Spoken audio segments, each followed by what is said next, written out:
You clicked because you have stood in front of an open refrigerator on a 90-degree afternoon, watching food go soft and sour before you could eat it. That heat spoiled meals faster than any family could afford, and people back then had no working icebox half the time. So how did they eat all summer without losing a single meal to the heat? I found the answer buried in a stack of county records I almost threw away. Depression families had a whole system for surviving hot summers on almost no money. 25 meals, built around one idea nobody teaches anymore. It kept them fed when the electric bill was a luxury and the nearest store was a full day's walk. I am going to lay all of it in front of you tonight. And near the end, I will show you a single line from a 1934 relief bulletin out of Alabama that stopped me cold because it explained how they kept food safe in a summer kitchen with no cold at all. If you are living on a fixed check right now, watching every dollar, this is the part they never wanted ordinary people to hold on to. Let me tell you how I fell into this. I was not looking for summer meals. I was reading through old Federal Writers Project interviews, the ones the government collected in the late 1930s, where they sat down with ordinary people and wrote down exactly how they lived. And I kept hitting the same strange phrase over and over from folks in different states who never met each other. They kept saying they ate their big meal in the morning, not at night. In the morning, before the sun climbed. At first I thought it was just an old habit, a quirk, something poor country people did because they did not know better. That is what I assumed for a long time. I was wrong. And the records proved me wrong, and once I saw why, I could not stop pulling the thread. Here is what did not add up. If you are working hard all day in the heat, you would think you would want your biggest meal at night to recover, but they did the opposite. They cooked heavy in the cool morning hours, ate the main meal by 10, and kept the stove cold for the rest of the day. The reason was survival, plain and simple. A wood or coal stove in July turned a small house into an oven. Cooking at noon meant living inside a furnace for the rest of the afternoon. So they moved every hot task to dawn. They baked the day's bread before 6 in the morning. They boiled, they stewed, they fried, all in that narrow, cool window. Then the fire went out and stayed out. And the food they made in that morning window was built to be eaten cold or at room temperature for the rest of the day. That is the secret hiding under all 25 of these meals. They were not just recipes. They were a method for eating well in the heat, without cooking in the heat, and without refrigeration to lean on. Think about what that saves you. Every time you run your oven on a hot day, you are heating your house and paying twice, once for the oven, once for the air conditioner fighting it. Those families paid nothing for cooling because they had no cooling. They just refused to make heat when the day was already hot. But that raised a bigger question in my mind. If they cooked only in the morning, what did they actually eat the rest of the day that would not spoil by supper? Because we are talking about a time and place with no cold storage in some of the hottest, most humid parts of this country. That is where the real cleverness starts. And that is where I found out somebody had a very good reason to let all of this be forgotten. Let me show you the first group of meals, because they answer that question. The trail led me straight to a mason jar. Not full of canned peaches, full of the day's dinner, sitting in a bucket of water down a well. Here is the strange clue that started this block.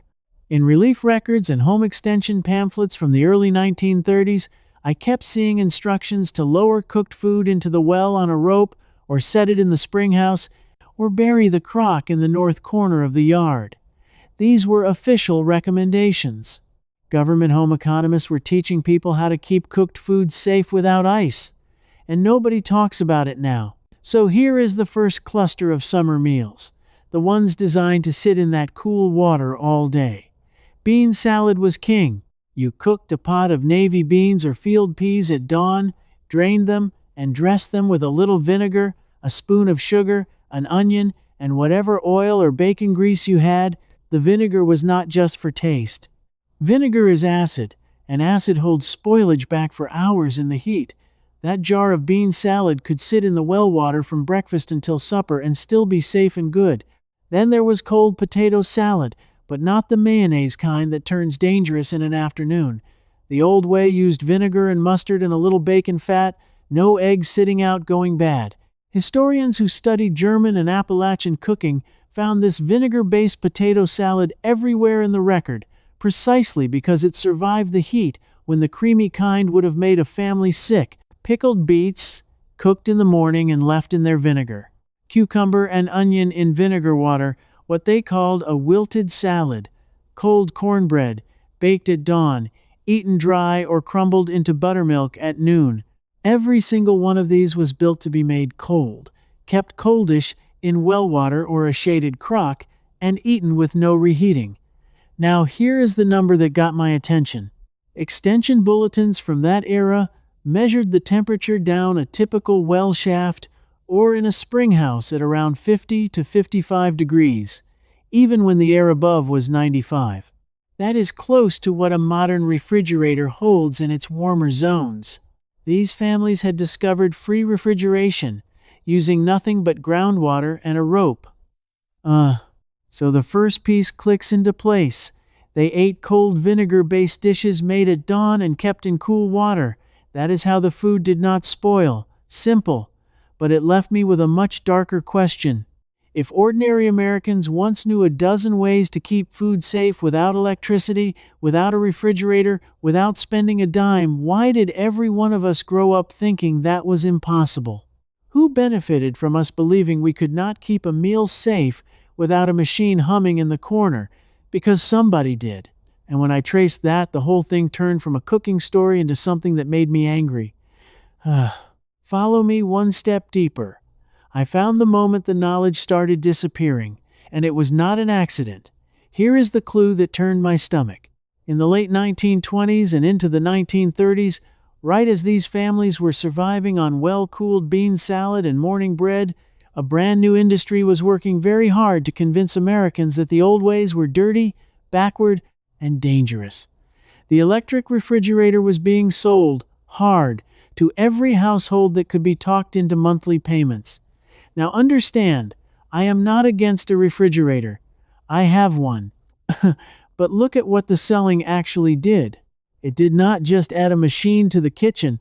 It taught 2 generations that food safety came from a device you bought and powered and eventually replaced. And the moment people believed that, they let go of every free method their grandparents knew. The well, the spring house, the vinegar crock, the cool north wall. All of it got labeled poverty and thrown out. I traced advertising from that period, and the message was relentless. Keeping food the old way was framed as shameful, something only poor country people did.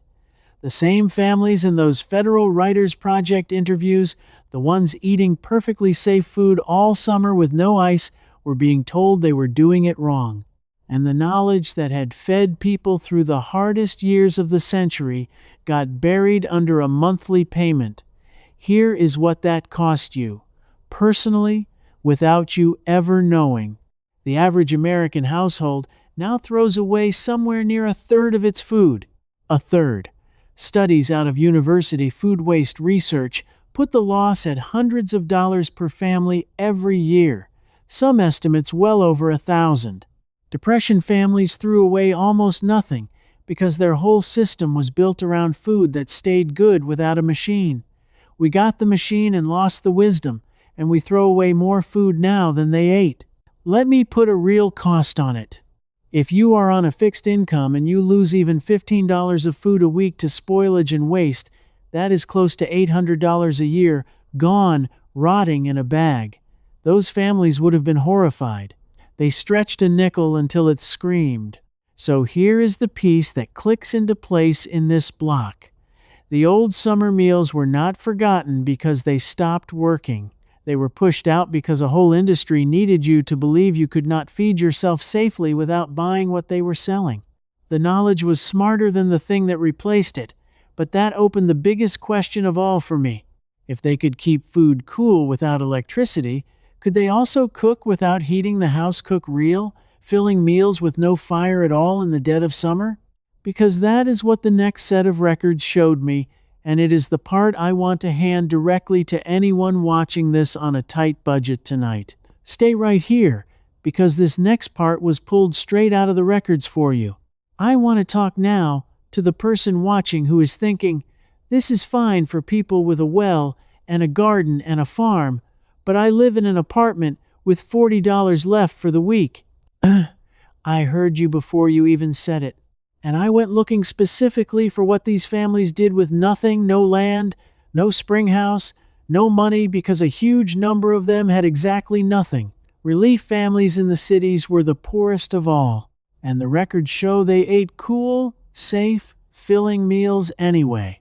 Here is the first one you can do this week with what is already in your kitchen.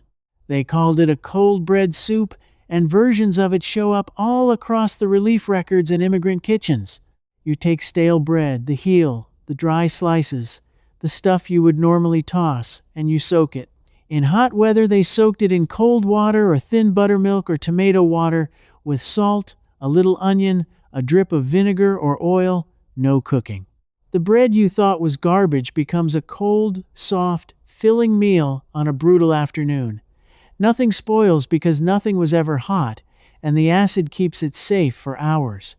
That single trick, using stale bread instead of throwing it out, was one of their core defenses against waste, and it costs you nothing. You already have the bread. You are probably throwing that exact bread away right now. Second one. And this needs no stove at all. Overnight oats, except they were doing it 100 years ago and calling it soaked meal. You take rolled oats or cornmeal, cover it with water or milk or buttermilk the night before, add a pinch of salt and whatever sweetness you have, and by morning it has softened into a cold porridge you eat without ever lighting a fire. On the hottest days, they made the whole day's grain this way soaked, never boiled. It kept in the cool water bucket all day. If this way of thinking about food, money, and survival resonates with you, I want to mention that I have gone much deeper on all of it in my book, Depression Proof. It is listed in the description below. It pulls together the same kind of buried, practical knowledge you are hearing tonight. How people with almost nothing built systems that actually worked, and how those systems apply to a fixed budget right now. If you have been looking for something that treats you like a capable adult instead of a customer, that is what I tried to write. Now, back to the trail, because knowing how they kept food cool was only half of what I found. Third, and this one is almost free, a jar of vinegar, an onion, and any vegetable you can get cheap. Cucumbers, cabbage, carrots, even the tough greens. You slice them thin, cover them in vinegar and water with a little salt and sugar, and let them sit an hour. Now you have a cold, sharp, safe side dish that will not spoil in the heat, made from the cheapest produce in the store. This is that wilted salad from the old records, and it turns 50 cents of vegetables into 3 days of meals that survive a hot kitchen. Here is why I am pressing this for the fixed income viewer. Every one of these methods does two things at once. It cuts your cooking heat to nothing, so your electric bill in summer drops. And it uses up the exact food you are currently throwing away, so your grocery money stretches further. You are being hit from both sides right now. The cooling cost and the waste cost in these families beat both with vinegar, stale bread, and a bucket of water. Let me give you the numbers so you know I am not just telling a nice story. Running an electric oven for an hour in summer can cost a couple of dollars in electricity, and then your air conditioner runs harder for hours cleaning up that heat. Do that daily, and you are spending real money just to make your home uncomfortable. The morning cooking, no-cook afternoon method these families used cut that to almost nothing. They were not being quaint. They were being smarter with money than most of us have ever been taught to be. And here is the part that clicks into place for you specifically. You do not need land. You do not need a well. You do not need savings or a garden or a single tool you do not already own. You need a jar, some vinegar, and the willingness to cook in the cool of the morning and let the food carry you through the heat. That is the whole system, and it works in a city apartment exactly as well as it worked on a farm. But there was still one thing that did not fit. Vinegar and cool water explain the salads and the soaked grains. They do not explain the meat. Because these records also describe families eating cooked meat in the middle of summer, days after they cooked it, with no refrigeration and not getting sick, that should not have been possible. And when I finally found how they did it, in that Alabama bulletin I mentioned at the start, I understood why this knowledge was the most dangerous thing of all to the people selling machines. Let me build you up to it, because you have to see the trail. The meat was the thing that haunted me. Everybody knows meat spoils fast in heat. It is the one food we are all afraid of. So how did a family in the deep south, in July, with the air thick and hot and no ice anywhere, eat cooked pork 3 days after they killed and cooked it? I want to walk you through the meals first, because they are the most surprising of the whole 25. There was potted meat, the real kind, not the can. You cooked the meat down completely in the cool morning, packed it tight into a crock, and sealed the top with a hard layer of its own fat. That fat cap kept air out. Air is what carries the spoilage. Seal the meat under fat and it holds far longer than raw meat ever could. This is an ancient method, and it shows up all through the Depression records because it let a family make one cooking of meat last for days of summer meals. There was salt pork, sliced thin and freshened in water, eaten cold. There were meat and vegetable pies baked hard at dawn, the heavy crust sealing the filling, eaten at room temperature at noon. There was hash made from the morning's leftovers, dressed with vinegar so it held through the heat. And there was the smoked meat, cured back in cool weather, hanging in the smokehouse, cut into all summer. But the crock of potted meat under its fat cap was the one that unlocked it for me, because it told me they understood something we forgot. They understood that spoilage is not magic. It comes from air, from moisture, from warmth, and from time, and they had a method for cutting off every one of those. Now here is where I have to slow down, because I do not want you to hear this wrong and make yourself sick. We have better tools now, and you should use them. But the principle they used is real, and it is proven, and it is the heart of everything I found. Acid, salt, and sealing out air are the 3 oldest food safety tools on Earth, and they work without electricity. Vinegar, salt, fat cap, cool water. Every one of those 25 summer meals used at least one of them, and most used 2 or 3 together. So the picture finally came together. Cool the food in the well, cook it at dawn. Acidify it with vinegar, salt it, seal it under fat. Eat the big meal in the morning and let cold dishes carry the day.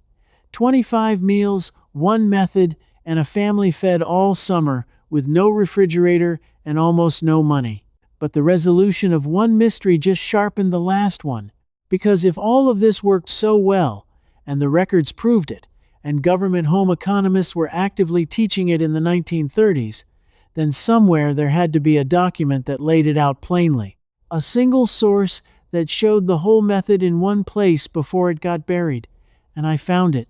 I found the line that tied it all together. Let me show you exactly what it said. Here is the record at the bottom of the trail. I traced it back to a home demonstration bulletin distributed through Alabama relief channels in 1934, part of the extension work aimed at families who had lost everything and had no ice, no money, and no way to keep food. I had been reading these for weeks. Most were dry. Then one line stopped me cold, and I read it 4 times to be sure I understood it. The instruction told families to keep their cooked food in a covered vessel set inside a larger pan of water with a clean cloth draped over it so the ends of the cloth sat down in the water, and it explained why. As the water wicked up the cloth and evaporated in the heat, it pulled warmth out of the food underneath. The hotter and drier the day, the harder it worked. That is evaporative cooling. That is the exact principle behind the modern refrigerator, done with a bowl, a pan of water, and a wet rag. They called it a cooler, or in some records a cool-guardy safe, and the bulletin was teaching the poorest families in the state to build one for free. Let me tell you exactly how to make it this weekend, because this is the finale, and it is real, and it costs you nothing. You take any pot or crock with a lid, you set it inside a larger pan or basin, you pour water into the outer pan, an inch or two, you take a clean cotton cloth, a dish towel, a piece of an old sheet, and you soak it in water, then drape it completely over the inner pot so the bottom edges of the cloth hang down into the water in the outer pan. Then you set the whole thing in the shade, ideally where a little breeze can reach it. The cloth stays wet because it drinks from the pan below. The breeze and the heat evaporate the water off the cloth, and evaporation pulls heat, real measurable heat, out of whatever is inside. University and field measurements of these evaporative coolers show they can hold their inside temperature 10, 15, even 20 degrees below the surrounding air and dry heat. In a hot, dry climate, that is the difference between food spoiling by supper and food keeping safely through the day. Think about what you are holding now. On the hottest afternoon, with the power out, with no ice, with nothing but a bowl, a pan, and a wet towel, you can keep butter firm, keep milk from turning, keep your cooked beans and your vinegar salad safe, using a method the government itself taught desperate families 90 years ago and then let the world forget. That is the buried record. That is what I pulled back into the light.